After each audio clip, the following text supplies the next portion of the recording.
As we see in the story of Nephi, there may be several seemingly difficult trials and setbacks along the way, and that's okay. It's okay if we're doing what is correct, and it's not always easy. Yeah. That's fine. Mm-hmm. Right? They had to go back several times trying to get the plates. Yeah. And this is just like in our church service today, because we see they try to go and get the plates, and they were not successful at first. And it would have been real easy for Nephi to say, okay, clearly the Lord has not favored us, or we're not doing it right, or maybe whatever. I didn't understand. Yeah, maybe I misinterpreted or misunderstood what my Father really needed us to be doing here. And in the church, sometimes we think that, hey, we've got to solve a problem.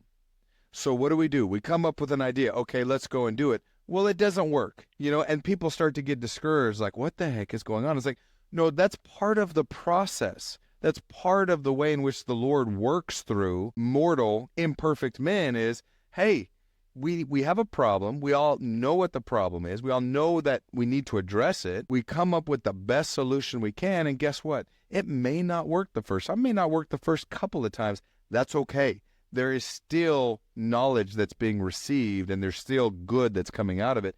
And eventually we're going to come to an answer that is effective, that actually does provide an outcome that we're seeking, if we're willing to persevere. And that's what Nephi shows us here, is he's willing to persevere to accomplish the task he knew the Lord needed done.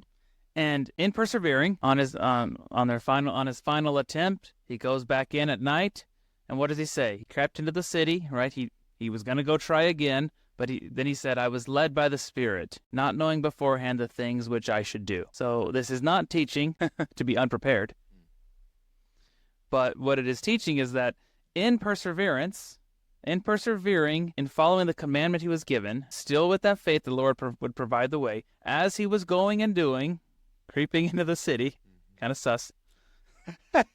He was going and doing with faith, and then the Spirit came unto him. It said, here's the opportunity. Then he was enlightened, and he was able to see the path and feel his way to where he needed to be. So there were troubles, there were challenges, there were roadblocks, but then in the perseverance, in the faith, there came a moment where the Spirit descended upon him. He had peace, and he knew that all is right, all is well. And then he was successful, I'm sure, in a way that he never imagined he would be. But he was successful. And what's important is that he knew it was the Spirit that was leading him. He was comforted. He was led. He even hears the voice of the Spirit when necessary to do what is most challenging.